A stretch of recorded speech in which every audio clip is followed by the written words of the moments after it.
worked in a housing complex called the Ball and Chain at Whitworth College while they finished school. We like to laugh that she actually got 2 degrees. You're a very smart man. But she did kind of all the work. Studying is not his forte. She got local high school diplomas too. How does this feel like a roast? Okay. When Mom graduated with her credential in 1974, they ended up in Los Angeles. Again, another place I would never imagine my mom living. They were there because my dad had a job as a groundskeeper for the dogs. Go, John! Boom! Score. What's the score? My mom subbed a bit in Redondo Beach, but mostly worked in the housing department at USC. Sorry, I would like it there. Too bad. Yeah. They made good friends with people from their church and bought a house in Westchester for $45,000. Woo! Although teaching was what she really wanted to do, there were no jobs. So she took classes here and there, working towards getting the 30 units that she still needed to get her clear credential in California, because she'd gone to Spokane. The whole time, my mom longed for her second desire, becoming a mom. And she got you.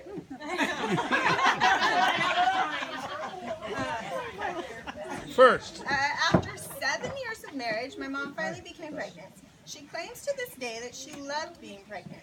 I did not at all, so this is really hard for me to understand, but thinking about the fact that one of my mom's favorite Bible verses is from the time when Mary's the mother of Jesus, if you don't know. Mary was pregnant. The verse says, but Mary treasured up these things and pondered them in her heart.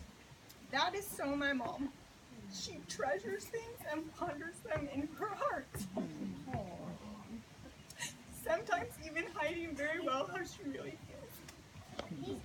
I know, why are we crying? After her first treasure, me, was Amanda, try again for perfection. My mom took on the role of full-time mom.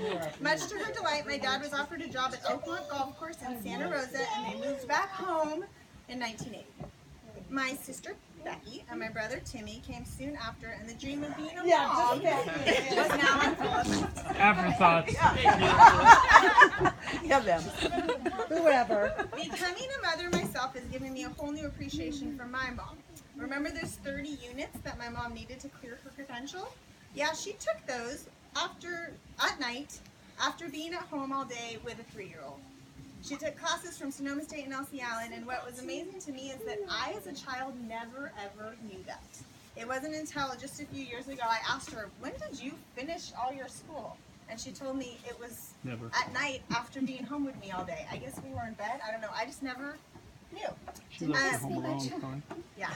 The time that she spent doing her classwork never took away from being a mom. My mom took the California teacher exam in 1988, which meant she was now a fully credentialed teacher in California. She started subbing mostly in the Mark West District, which is where my siblings and I went to school. For Curtis Brocker. There it is. Wanting to, A couple of times for Mr. Angel.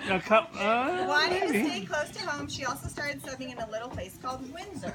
I sometimes joke that growing up I never heard of Windsor, but it's totally true. Her first sub job in Windsor was at the immersion school the day of the big tire fire. I remember that. Okay, which I understand was an experience not worth repeating. In 1992, a school called Maddie Washburn opened, and my mom's very first sub job was for the one and only Marcy Cook. Oh, Being that us kids were still young, my mom didn't want to work full time, but when she finally made the decision to start interviewing, she found it was a frustrating time. Her third desire finally came true. On August 25th, 1995. I don't know how you know that. I don't know the day I started. She was hired to teach a K-1 combination class at Maddie Washburn Elementary School. She walked into room 6, all those years ago, sat on the floor and cried. As with nearly all first-year teachers, she was overwhelmed, but little did she know that she was beginning what would be her entire teaching career in that one room. 21 years later, room 6 is now her second home. She has left her mark on it. After teaching kindergarten, After teaching kindergarten for a while, my mom remembers a grade level meeting where Benita walked in and started talking about a program that Mark West was going to start. It was for kids who were age appropriate for kindergarten, but not quite ready. My mom taught TK long before TK was a thing. It was first called Kinder School. And you volunteered to teach it, right? Yes. The red shirt class, the little guys, the island of misfit toys. She's taught 13 years worth of them. You may not agree, but I think TK teachers are one of a kind. The kids are adorable and say really sweet, cute things, but the amount of runny noses and bathroom accidents you've seen over the years is enough to put me over the edge. And have you ever seen my mom tie a shoe? She can do it without looking and without skipping a beat. She's developed and created so much of the TK program at Maddie, and although things in education are always changing and adapting, I know the time and effort that my mom put into the program comes straight from her heart. If you ask why she stayed with TK all these years, she says it's because she believes in it. Having my mom as a fellow teacher, I'm almost done, I promise. Having my mom as a fellow teacher has been invaluable to me. When the SST I had for an LED kid leads to an IEP that sent him to RSP, she knows exactly what I'm talking about. And on days when things have gone well, or on days when things just seem to all fall apart, she knows exactly how that feels. Retiring is not something my mom is excited about, and I know why. Oh my God, you know. You see, my mom still loves to so many things about being a teacher. She loves to read to kids and finds great delight, I know, in sharing her favorite stories with all the little ones she encounters. She still loves showing kids the wonder of a caterpillar turning into a butterfly, and she still finds joy in making handmade reindeer and individual yearbook pages for kids, knowing that someday, somewhere, that child will look back on them with fond memories. And most of all, she loves Maddie. So although it's hard, remember, you are always welcome at Maddie, especially in room 25. You're leaving room 6 in very good hands, and you still have grown kids and grandkids to take care of and teach.